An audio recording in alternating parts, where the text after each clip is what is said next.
Quarterback LaNorris Sellers of the South Carolina Gamecocks is becoming one of the worst cases of tampered expectations you will ever see in college sports. Now in his second year in the capital of South Carolina with 4 years of remaining eligibility, LaNorris Sellers is 2-3 as a starter and a Gamecock team that is currently sitting at 500 looking at the edge of a cliff.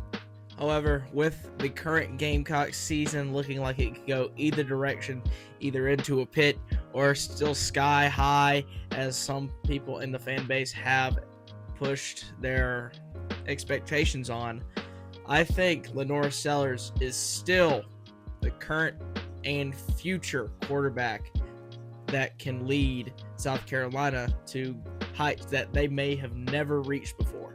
Now, the reason I'm making this in the first place is the most recent loss by the South Carolina Gamecocks against Alabama, which ended up being 27-25 in an absolute barn burner down the stretch. Now, in that game, Sellers went 23 for 31 for 238 passing yards, 2 touchdowns, and 1 interception, which occurred on an absolute heave at the end of the game, and a multitude of fumbles, which many, including me, think cost South Carolina a chance to win that football game in the end.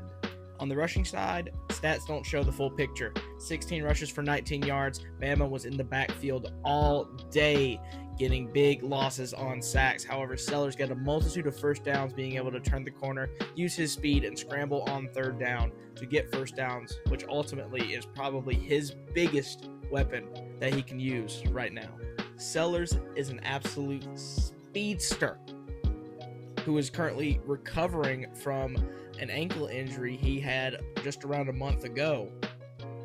So it hurts for me to see a lot of his designed quarterback runs just be powers with one running back in the backfield. Sellers excels when he's able to get out into space, and one of the plays that shows that the best is when it was perfectly blocked up against LSU. He was able to take a run over 70 yards to the house just because he had a crease, and he was able to make one man miss and just race all the way to the end zone. Sellers is not a power runner.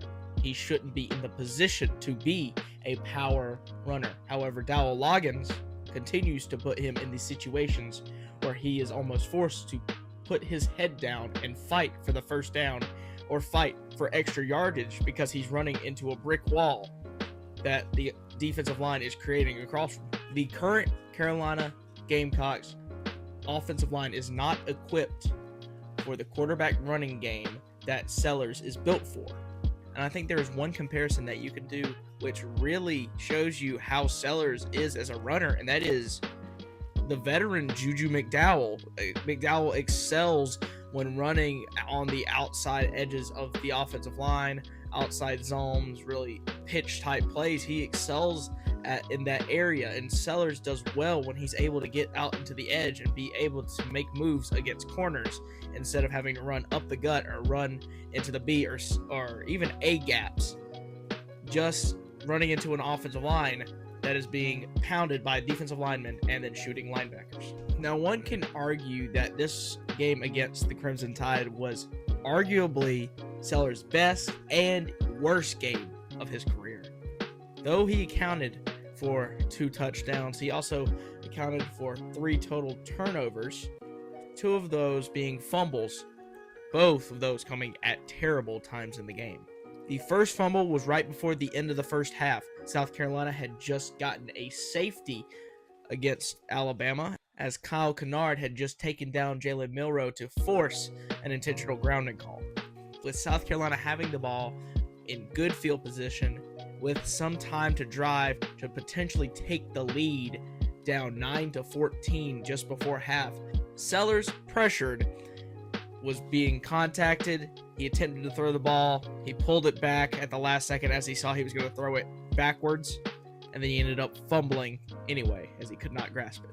Although South Carolina did eventually get 3 points just before the end of the half due to a Jalen Milroe pick thrown to Jalen Kilgore, the lack of awareness shown by LaNorris Sellers, which could be tossed up to his age or even his quarterback coach, is just something you cannot have happen when you're going against Alabama in Tuscaloosa. Also, in this game, South Carolina's offense did not have a hot start. It was late into the second quarter, and it was a 4th and long deep pass for a touchdown, which got South Carolina back in this game and gave them momentum right before Kyle Kennard forced a safety. South Carolina's offense all season has essentially lived and died by the jump play, the big play, the fast get downfield play. And with a presumed lack of playmakers on the outside that we've seen this season, you can't rely on that going against a team like the Alabama Crimson Tide. In complete contrast to that, South Carolina comes out of the half and has a 9-minute drive for a touchdown. The juxtaposition of the drive to start the second half to essentially every single other drive of the season is really baffling. Jumping ahead to the fourth quarter, South Carolina was essentially on the ropes with their defense, with their backs to the end zone. Alabama within striking distance, though South Carolina was up 19-14 at the time.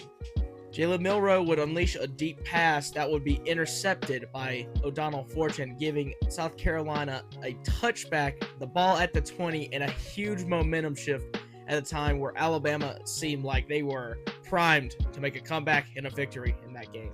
The Gamecocks would start the drive after the turnover with an incomplete pass with what I would say is a little bit of a ticky-tacky call for roughing the passer, as one of Alabama's defensive linemen hit LaNorris Sellers in the head after he threw. The Gamecocks would follow up that play with a zone read. Sellers would try to pull it in. He would lose the football. It would be recovered by Alabama, and Alabama would also recover all the momentum remaining in the game. The Crimson Tide would march down the field, punch it in, but they would fail the two-point conversion. South Carolina responded to that failed two-point conversion by driving the ball into Alabama territory. A few plays where LaNorris Sellers used his legs well pushed South Carolina into Alabama territory. The drive would stall and Alex Herrera would line up for a 51-yard field goal, which would best his career best by 5 yards. And in a play that nobody saw coming, Alex Herrera pushed it way wide right. It probably did not even have the distance to make the field goal, even if it was on point. Alabama would respond by milking the clock, getting deep into Carolina territory, forcing Carolina to burn all their timeouts, and then just off the 2-minute warning on a 3rd down and long, Alabama would punch it in with a deep touchdown pass. So on comes LaNorris Sellers, down by 8 in Tuscaloosa with no timeouts and just over a minute left of football to be played. LaNorris Sellers would methodically drive down the field in one of the most impressive drives I've seen from the offense this year and throw a long touchdown pass to Nick Harbor, who had his first touchdown of the season. Of course, Carolina would go for 2. Now, in my opinion, as a former offensive lineman, my pick for that play on the 2-point conversion would be using your former All-SEC running back, Rocket Sanders. You bring in 4 tight ends that you've shown before in this game, and you run that ball up the middle, and you try hard-nosed football with either a run up the middle with Rocket or zone read with LaNorris in 14 personnel. What Dowell Loggins decided to do was a rollout pass where LaNorris Sellers was hit as he was throwing, and the ball was sailed due to the pressure. Miraculously, South Carolina would get the onside kick, now down 27-25, and they would have the ball already in Crimson Tide territory. Alabama would bring the heat. They would stack the box on every play. Sellers couldn't complete a pass, and on what became the last play of the game, Sellers was pressured, threw it up to Nick Harbor in double coverage. Nick Harbor could not find it in the air, and the ball was intercepted 5 yards past where Nick Harbor was, as he had stopped running. Now, what I see from that game is a redshirt freshman quarterback who went into Tuscaloosa and fought to the very end of the game to nearly upset the Crimson Tide at home a week after they were upset by an unranked Vandy team at Vandy. In my opinion, of course, it would be more impressive to upset Alabama at Tuscaloosa than it would be in Nashville. Going into this game, I really gave South Carolina no chance. Even as a fan, I had no faith in the team to even put up a shot. And I was shocked at the run they had at the end of the first half. However, there are a shocking amount of people online, and this could just be my inability to block out the people that hate just for the point of hating. But there are a shocking amount of people online that really think putting Robbie Ashford or another quarterback into that game would have gave South Carolina a better chance at winning than LaNorris Sellers did that day. So far this season, LaNorris Sellers is 72 for 116 passing, 793 passing yards, and 4 passing touchdowns, with also 4 interceptions thrown. He also has 71 rushes for 219 yards. Keep in mind, in college, that does include sack numbers. He also has 3 rushing touchdowns on the season. One more thing to keep in mind, those stats are through essentially 4.5 games. LaNorris Sellers was injured just before half against LSU in a game where the tide was completely changed because of his injury. And he also missed the following week against Akron. Now, I haven't been able to find accurate numbers online, but I've watched every single game.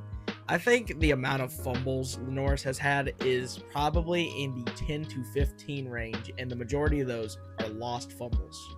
What really shocks me is this case of fumbleitis somehow extends to Robbie Ashford. Against Ole Miss, Robbie Ashford comes in for 1 possession, and he fumbles immediately. Ashford also fumbled against LSU during the second half where he had to come in. Some of those fumbles essentially cost South Carolina that game, even though I think there were a lot of other factors of that game that really lost South Carolina that game, in which I could get into a very heated conversation about all those factors. So the main problem with LaNorris Sellers right now is a key lack of awareness when it comes to playing the quarterback position. B, the fumbles. The ball security is horrendous right now for the starting quarterback of South Carolina. And C, ultimately, he's not that explosive of a passer right now. 4 touchdowns, 4 interceptions. He has been very inaccurate. He has gotten better as time's gone on. You could see a huge improvement from what he showed against Old Dominion to what he just showed against the Crimson Tide. But he is still very raw as a passer. However, those 3 big concerning factors about Sellers do not allow for people to say that he is a bust, he should be benched for Robbie Ashford, and that he is causing South Carolina to lose football games. I will match those 3 concerning factors with 3 more concerning factors. However, those concerning factors are about the Carolina offense. 1, the scheme. I was really skeptical of the Dowell Loggins hiring a couple of years ago. I was calling for his head early last season after what I saw the Carolina offense do with a senior Spencer Rattler. It takes far too long so far this season for Loggins to realize how to scheme guys open for Sellers into games. Sellers' biggest touchdowns so far have been to players like Joshua Simon and Mazeo Bennett. However, those first touchdowns to those guys that I just mentioned took over a week to be developed and took time into that game against Kentucky to happen. It took multiple drives for Loggins to be able to scheme open those guys for Sellers to get passing lanes to throw into. I'll raise you a second. That is the running game. This also works together with scheme. South Carolina has given up on the running game too early in some games. Rocket Sanders had 16 carries against Alabama. I think he should have had more. Rocket Sanders, in my opinion, should have been the player that got that ball on the 2-point conversion. Oscar Attaway has stepped up immensely. However, you can't keep running him and Rocket Sanders straight up the middle or just coming outside zones. You have to do better scheming the run game when your offensive line is on the lower echelon of SEC ball. And a third, final, and I think most important one is the receiver depth. So far, South Carolina has not had one big receiving threat identify himself to LaNorris Sellers. Nick Harbor has not had the jump I thought he would have going into his second year. He is still an extremely raw receiver. Jared Brown has not been able to make the big plays. He had one play against Old Dominion where he had a deep shot from Sellers. Sellers put it in the breadbasket. He dropped it. He has also struggled to get into space where Sellers can get him the football. Joshua Simon has been used almost exclusively in the RPO game. Please get him into space more. Just using him on little flat routes is going to get him hurt. Michael Smith has been a nice surprise. Of course, Mazio Bennett has been an extreme surprise. Gage Larvadan has been an extreme surprise. However, these players are not enough compared to a player that Spencer Rattler had. Little guy that plays for the Carolina Panthers right now. His name is Xavier Legette. Carolina doesn't have this go-to number one guy like you expected to have. Having a go-to number one guy is a huge for a redshirt freshman quarterback in his first year of starting, and that's what people have to realize. LaNorris Sellers is a first-year starter. He is a redshirt freshman. He needs time. There's also been a severe lack of designed bootleg plays. Sellers is phenomenal off platform. He has done really good all season off platform. Against Alabama, he nearly had a huge completion to Larvadan that, even though may have been slightly overthrown, Larvadan should make that catch. He made a play to get a first down while throwing on the run. Sellers is not being used right in Carolina's system currently, and he needs to be helped by both his offensive coordinator and by himself by learning how to play quarterback at the next level, and that's just going to take time. So I'll end with this. LaNorris Sellers is an extremely raw player right now. LaNorris Sellers is 19 years old. I think LaNorris Sellers has the potential to be the greatest quarterback in South Carolina history. LaNorris Sellers has extreme expectations put upon him by not the national media, by the fan base, by me, by the people in Columbia, South Carolina. LaNorris Sellers just needs time. Just wait.